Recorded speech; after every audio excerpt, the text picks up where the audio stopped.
Hi hello welcome to Kavya's media. Jaganmohan Reddy గారు పాపం ఏది పట్టుకున్నా బూమరంగ్ అంటారు కదా, తిరిగి మనకే కొడతా అంటారు కదా, బాగా కొట్టేస్తుందండి. ఎలా కొడుతుందంటే ఎడ ఎలా పడితే అలా కొట్టేస్తుంది, ఎక్కడ పడితే అక్కడ కొట్టేస్తుంది. అసలు ఆ గొక్క తిప్పుకోకుండా కొట్టేస్తున్నాయి అని చెప్పాలి. మొన్నటికి మొన్న క్రెడిట్ చోరీ అని చెప్పేసి విశాఖ ఏది డేటా సెంటర్ గురించి మాట్లాడారు. దాంతో టీడీపీకి సంబంధించిన వాళ్ళందరూ కూడా గతంలో ఏం మాట్లాడారు, ఆంధ్రప్రదేశ్ గురించి ఆయన ఏమి, ఆ డేటా సెంటర్ గురించి ఆయన ఏం చేశారు అన్నది మొత్తం రివర్స్ కొట్టేటప్పటికి అదే ఇది క్రెడిట్ చోరీ కాదు, వాళ్ళదే క్రెడిట్ అని చెప్పి ఇంకా ఒప్పుకోవాల్సినటువంటి పరిస్థితికి వచ్చింది. సరే అక్కడతో అయిపోయిందా అనుకుంటే మళ్ళీ మొన్న ఏదైతే భోగాపురం ఎయిర్పోర్ట్లో ఫ్లైట్ ల్యాండ్ అయింది కొత్తగా, ఇంకొక 6 నెలల్లో ఆ ఎయిర్పోర్ట్ కూడా కొత్త ఎయిర్పోర్టు చెప్పాలంటే ఆంధ్రప్రదేశ్లోనే లార్జెస్ట్ ఎయిర్పోర్ట్గా భోగాపురం ఎయిర్పోర్ట్ రాబోతుంది. దానికి సంబంధించినటువంటి క్రెడిట్ మళ్ళీ మనం దుబ్బేద్దాం అనుకున్నారు జగన్మోహన్ రెడ్డి గారు. ఎంత దుబ్బేద్దాం అనుకున్నా సోషల్ మీడియా ఊరుకుంటుందా? కొడితే అసలు నిజంగా చెప్తున్నాను కదా, 2 చెంపలు ఎర్రగా అయిపోయేలా కొట్టారు, మామూలుగా కొట్ల.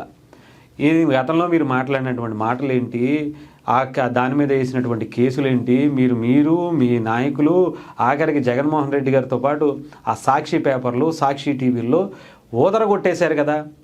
అసలు భోగాపురం అంటే ఎంత అసలు ఎందుకు భోగాపురం ఎర్ర బస్సు కూడా రానటువంటి ఈ ఏరియాకి ఎయిర్ బస్సు ఎందుకు అని చెప్పేసి మాట్లాడినటువంటి మాటలు, ఎలాగైనా సరే నేను ఆపేస్తాను అని చెప్పి దీని మీద నేను జరగనివ్వను, ఎయిర్పోర్ట్ కట్టనివ్వను అని చెప్పి ప్రతిజ్ఞ చేసినటువంటి మీరు మళ్ళీ అక్కడ ఎయిర్పోర్ట్ కట్టగానే నాది అనేటువంటి భావన ఎలా వస్తుందో సోషల్ మీడియాలో వేసుకొట్టారు. సరే ఇప్పుడు మొదలెట్టారు మళ్ళీ ఇంకొకటి ఏంటంటే, అది అయిపోయింది, అది బొమ్మరంగ్ కొట్టింది, మనకి చాలా పెద్ద దెబ్బ తగులుతుంది సోషల్ మీడియాలో, ఇలా మామూలుగా లేర్రా అనుకుంటే ఇంకొకటి మొదలెట్టారు. అదేంటంటే జలయజ్ఞం పేరుతో ఆయన చేసినటువంటి కార్యక్రమాలు. ఒకసారి దాని గురించి మాట్లాడతాను. రాయలసీమ ఎత్తిపోతల పథకం గురించి ఆ క్రెడిట్ అంతా నాదే, దాన్ని నేను అప్పుడే స్టార్ట్ చేశాను, దాన్ని ఇప్పుడు చంద్రబాబు నాయుడు గారు గవర్నమెంట్ రావటం వల్ల మరి దాన్ని పక్కకు పెట్టేశారు, దాన్ని అసలు స్టార్ట్ అవనవట్లేదు అని చెప్పారు. సరే అదేంటి అలా కాదు, మేము తెలంగాణ ప్రభుత్వంతో మాట్లాడుతున్నాము, దాన్ని మళ్ళీ స్టార్ట్ చేయాలనేటువంటి ప్రయత్నం చేస్తున్నాము, అసలు మీరు దాన్ని స్టార్ట్ చేయలేదు, మేమన్నా ప్రయత్నిస్తుంటే మరి ఎందుకు దానికి అడ్డు తగులుతారు అని చెప్పి మొదలెట్టారు. ఇద్దరి మధ్య వార్లు జరుగుతున్నాయి. అంటే సరైన ఎవిడెన్స్ సరిగ్గా దొరకలేదేమో, నిన్న దొరికేసింది.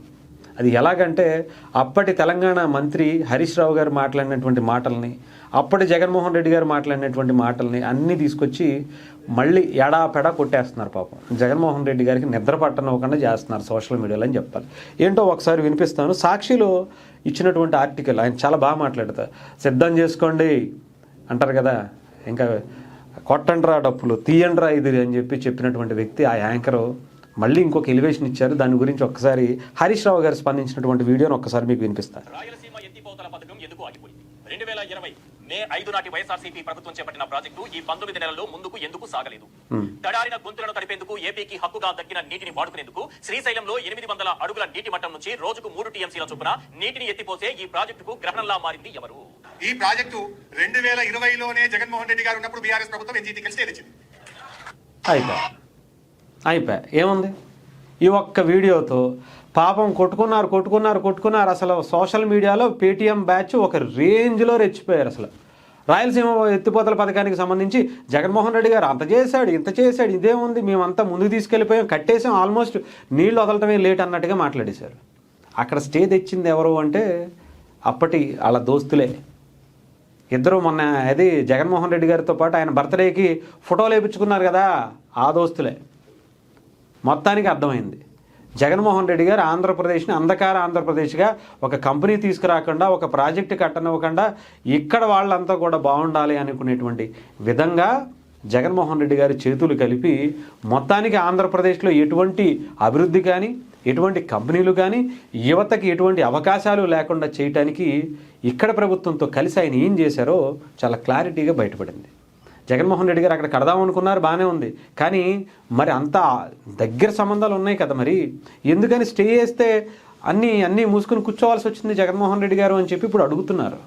అర్థమైందా? జగన్మోహన్ రెడ్డి గారు పాపం ఏంటో, జగన్మోహన్ రెడ్డి గారు టైం అస్సలు బాగాలేదండి. ఏది పట్టుకున్నా ఎడాపెడా కొట్టేసి బొగ్గలన్నీ వాసిపోతున్నాయి పాపం ఆయనకి. అందుకనే ఆ సోషల్ మీడియాలో పేటీఎం బ్యాచ్ కష్టాలు చూస్తుంటే పగోడికి కూడా రాకూడదురా నాయన మీ కష్టాలు అనుకునేలా ఉన్నాయి.